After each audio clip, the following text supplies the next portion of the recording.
Alberta की जो job market है वो मेजरली डिपेंड करती है ऑयल एंड गैस पे, बट सिंस 2013 वो सभी क्रैश है। दोनों चीजें वेदर और इंश्योरेंस इंटर रिलेटेड हैं।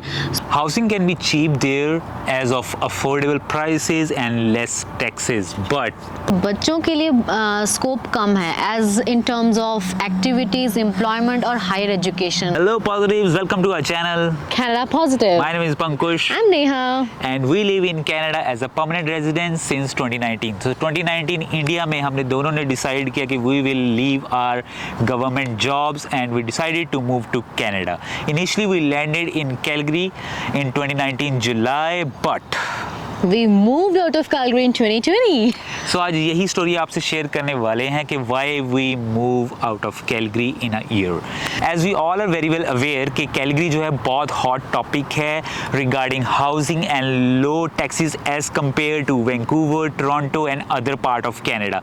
तो यही आज हम आपसे बात करने वाले हैं, आपको बताने वाले हैं कि which were 5 factors which made us move out of Calgary. So please consider subscribing our channel and watch this video till the end. ये वीडियो बहुत ही अच्छी होने वाली है एंड मे बी आपके लिए हेल्पफुल भी हो। सो फर्स्ट फैक्टर जो आज हम डिस्कस करने वाले हैं, जॉब मार्केट, जो बहुत ही एसेंशियल पार्ट है लाइफ का। और कैलगरी अल्बर्टा की जो जॉब मार्केट है वो मेजरली डिपेंड करती है ऑयल एंड गैस पे, बट सिंस 2013 वो सभी क्रैश है, उसकी वजह से सभी जॉब्स जो है वो लिमिटेड हो गई हैं वहाँ पे। ऑल्सो जो कैलगरी मार्केट है वो रेफरेंस बेस्ड है मेजरली। जो अगर आपके पास रेफरेंस है, अच्छा रेफरेंस है, फिर तो आपको जॉब बहुत इजीली मिलती है। Otherwise you have to look for it और आपको बहुत दूर तक कम्यूट करना पड़ता है, which is gonna be a tough और hard job for the new immigrants, because हमारे पास ड्राइविंग लाइसेंस नहीं होता है एंड हमें लॉन्ग डिस्टेंसेस में जाना होता है, ऑड आवर्स होते हैं। So reference is an important thing for Calgary job market. We were trying to get the jobs in our own field, but that was not happening at all in the Calgary. Even it took me around 1 year to figure out where to apply and how to get. मैंने वहाँ पे कम से कम 100 से लेके 150 jobs apply की अपनी field में, but they were not considering anything. However, when I tried the same in BC, I got the job in 2 months. I got a government job in 2 months. तो बहुत ही शॉकिंग था वो मेरे लिए तो एक्सपीरियंस। सो इसका जो मेन और बेसिक रीज़न ये है क्योंकि कैलगरी में जॉब अपॉर्चुनिटीज़ कम हैं और बीसी जो है वो न्यू इमिग्रेंट्स के लिए एक्सपोजर है, वहाँ पे जॉब अपॉर्चुनिटीज़ बहुत ज़्यादा है। सो उसके लिए बहुत अच्छा फैक्टर है कि आपको जॉब मिलती है, ईजिली नहीं कह सकते हैं, बट आपके पास ऑप्शंस हैं। Even for teachers, it's a long queue. Yeah, I was a teacher in India और कैलगरी में 2 years का लॉन्ग क्यू है just to sign up for the process. Even अगर वहाँ पे आपको जॉब चाहिए तो दे कंसीडर सिटीजनशिप या फिर आपके पास कोई एजुकेशन हो वहाँ की। They are majorly looking for the certifications. Every field में बहुत ही लिमिटेड है, तो आपके पास कोई ऑप्शन नहीं होता। पीपल वहाँ पे एक जॉब में 4 year, 5 year, 10 years तक स्टक हैं because they are not having any option. So oil and gas के क्राइसिस की वजह से वहाँ पे बहुत लिमिटेड स्कोप है एवरी जॉब के लिए। If you are getting a one job, you are stuck in that job for many years और वहाँ से बाहर निकलना is a huge task. Because तब तक आपके लाइबिलिटीज़ बढ़ जाती हैं and you are not able to move out of that job. Even वहाँ पे ऊबर ड्राइवर्स जो हैं वो वर्क करते हैं but they are not able to make much money. However in British Columbia जो हमने यहाँ देखा है, इन वैंकूवर एरिया एक ऊबर ड्राइवर अगर 5 days वर्क कर रहा है around 8 to 10 hours and he can easily make around $8,000 to $10,000. University don't hire their professors on permanent position because they hire them on the less wages और इतनी लंबा क्यों है कि आपको परमानेंट होने के लिए काफ़ी ज़्यादा समय लग जाता है। And people are bound to stay. Second factor हम आज बात करने वाले हैं वेदर एंड इंश्योरेंस। और जो वेदर था कैलगरी में नेहा को तो बहुत ही पसंद आया था, जो स्नोफॉल्स हो रही थी इतनी अच्छी अच्छी, समर्स में हेल स्टॉर्म हो रहे थे, टोर्नेडो वार्निंग्स तो बहुत ही कॉमन थी जो वहाँ पे। नहीं, और आप फिर अब यहाँ पर ज़रूर कमेंट करेंगे कि अगर आप कनाडा में आए हैं तो आप वेदर की चिंता मत करें। बट नहीं, हमने बहुत चिंता की की जिस वजह से हमने डिसाइड किया कि हम कैलगरी से मूव करेंगे।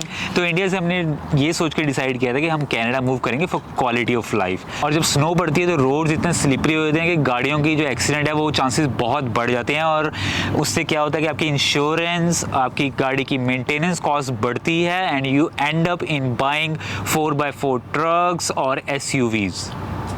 और ये दोनों चीज़ें, वेदर और इंश्योरेंस, इंटर रिलेटेड हैं। सो अगर वेदर ख़राब है, इंश्योरेंस बढ़ेगी और हो सकता है कि आपकी पॉकेट और बजट में बहुत ज़्यादा हार्म भी करेगी। इन 2020 इतनी स्नो पड़ी कि मेरी कार वहाँ पे स्नो में स्टक हो गई थी, and I have to call 4x4 truck, and I paid him around $150। तो उस टाइम जो वेदर था वो -20 से भी नीचे था, जिसकी वजह से हमारी जो कार है वो बंद हो गई और हमें बूस्टर करना पड़ा उसको। और वो एक पेन थी क्योंकि बाहर आपके -30 है और आप बाहर गाड़ी में खड़े हैं और बूस्ट कर रहे हैं। I think it took around 40 to 45 minutes. और फ्रीजिंग कोल्ड में आप बाहर जब खड़े होते हैं तो आपको नानी और दादी आ जाती है। बिल्कुल। जब हमने न्यू ईयर में डिसाइड किया, हम आपको एक एग्जांपल दे रहे हैं कि हम न्यू ईयर ईव बनाने जाएंगे बाहर, पीस ब्रिज में गए, डाउनटाउन में गए, और वहाँ पर इतनी ज़्यादा फ्रीजिंग कोल्ड थी कि जो हमारे हैंड्स थे और जो हमारे फीट थे वो बिल्कुल फ्रोज़न थे। और आई थिंक हम 10 या 15 मिनट ही बाहर रहे होंगे, और उसके बाद हमने डिसाइड किया कि हम अपने घर वापस जा रहे हैं, बिकॉज वहाँ बहुत ठंड लगी थी। तो अब हम डिटेल में बात करेंगे इंश्योरेंस की। जैसे हमने बताया था कि इंश्योरेंस और वेदर दोनों इंटर रिलेटेड है, तो उसके बारे में हम थोड़ी सी डिटेल में बात करते हैं। Insurance can be cheap as of less taxes, but it depends on certain other factors as well. आपके पास गराज नहीं है, आप न्यू ड्राइवर हैं, आपके पास कैनेडियन ड्राइविंग एक्सपीरियंस नहीं है, तो आपकी जो इंश्योरेंस है वो ज़्यादा हो सकती है। वही केस हमारे साथ भी था। We were paying around $250 for third party insurance of a sedan car. जब हमने अपनी कार ली तो we were paying around $450 for that car insurance. And when we moved to British Columbia, we are only paying $170 insurance for new car. Another factor is जब housing insurance हम लेते हैं, सो जैसे कि हमें पता है कि लास्ट ईयर हेल स्टॉर्म हुआ कैलगरी में, और जिसकी वजह से बहुत डैमेज हुआ। जो रूफ टॉप्स थी, विंडोज़ थी, जो डोर्स थे, जो साइड वॉल्स थी, वो सब डैमेज हो गई थी।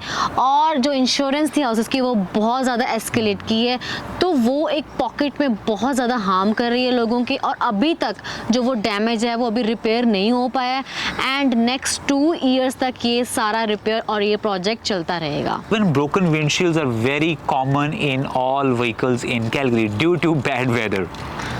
और वेदर की वजह से, ड्राई क्लाइमेट की वजह से वहाँ पर माइग्रेन प्रॉब्लम बहुत कॉमन है।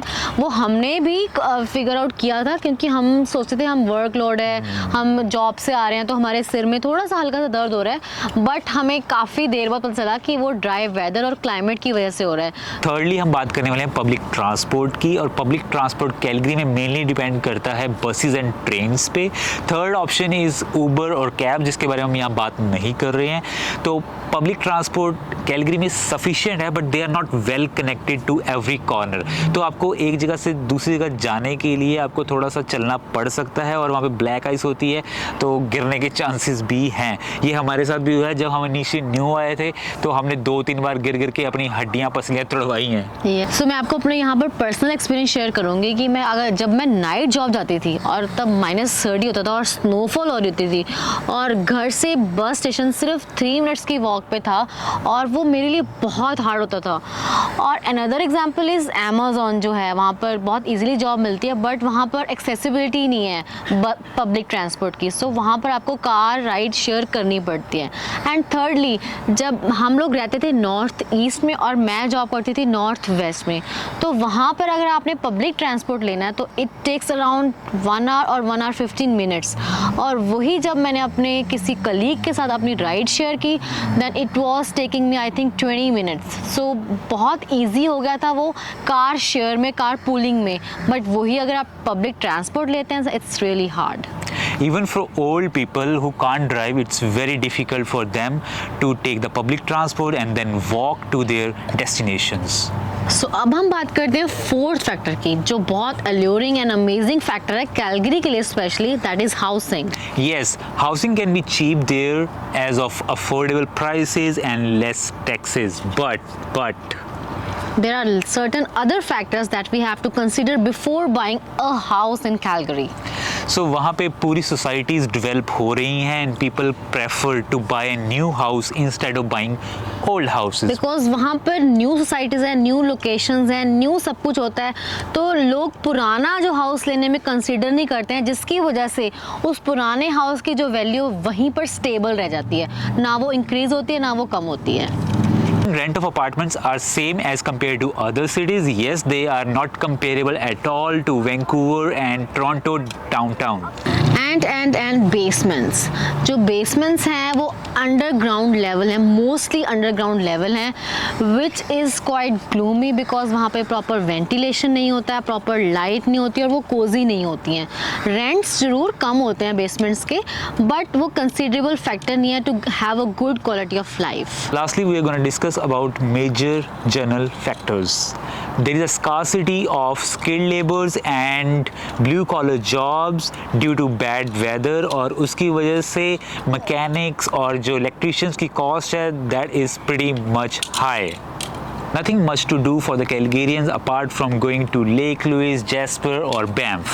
यहाँ पर बच्चों के लिए स्कोप कम है as in terms of activities, employment और हायर एजुकेशन. हमारे नेबर्स की बात करें तो उनके जो चिल्ड्रन हैं कुछ यूएस में थे, टोरंटो में थे और कुछ ब्रिटिश कोलंबिया में थे फॉर एम्प्लॉयमेंट और for higher education. Are not much options of big MNCs in Calgary as well, क्योंकि अमेजोन ने अभी 2 साल पहले वहाँ पर अपना वेयर हाउस ओपन किया है और बहुत बिग कंपनीज वहाँ पर अभी अपना जो स्टार्टअप करना स्टार्ट कर रही हैं. They are not there yet. Passing a driving test is also a big hassle as of bad weather and strict instructors.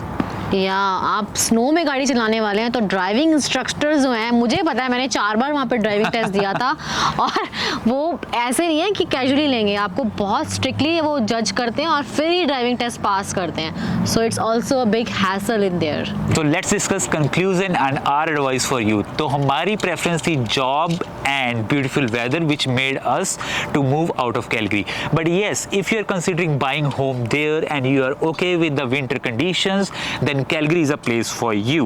वहाँ पे आप एक डिटैच होम ले सकते हैं 5 to 6 lakhs के between, and if you are getting a fully developed basement, then basement will help you in paying your mortgage. You will get easily $1,000 and $1,200 from the basement, which will help you. But yes, before moving there in Calgary, do consider your job, and if you are having a good job there, then must go to Calgary. If you are a new immigrant, so please consider the factors such as references and the distance, public transport, because वो बहुत difficult होता है in initial struggle. Otherwise, ये आपका अपना decision है कि आप वहाँ पर उन सब चीज़ों से कैसे fight करते हैं. Also for the technicians, yes, it's difficult to work outside in a cold weather, but if you can, then yes, Calgary is good for you. सो ये हमारा एक्सपीरियंस था कैलगरी के बारे में और उसकी जो सराउंडिंग्स थी, उसके वहाँ पर जॉब मार्केट कैसी है, जो हमने इस 1.5 ईयर में खुद पर्सनली जो एक्सपीरियंस किया वो हमने आपके साथ आज शेयर किया है. And please consider other factors as well, क्योंकि कई बार फ्रेंड्स होते हैं, फैमिली होती है, आपका सपोर्ट होती है, सो आप वहाँ पर मूव कर सकते हैं. Otherwise it's all depends on your situation, circumstances and family conditions. या आपकी क्या प्रेफरेंस है, it's totally depend on you. We may have missed few points about Calgary and other conditions. If you have any question, please comment down below. या Calgary का experience भी हम share करेंगे, BC का भी हम कर सकते हैं. सो अगर आपको और कुछ क्वेरी है, तो अगर कैलगरी के बारे में आप कुछ पूछना चाहते हैं, so please comment down below. और अगर ये वीडियो आपने यहाँ तक देखी है, please consider subscribing to our channel, like, share with your friends. Bye bye.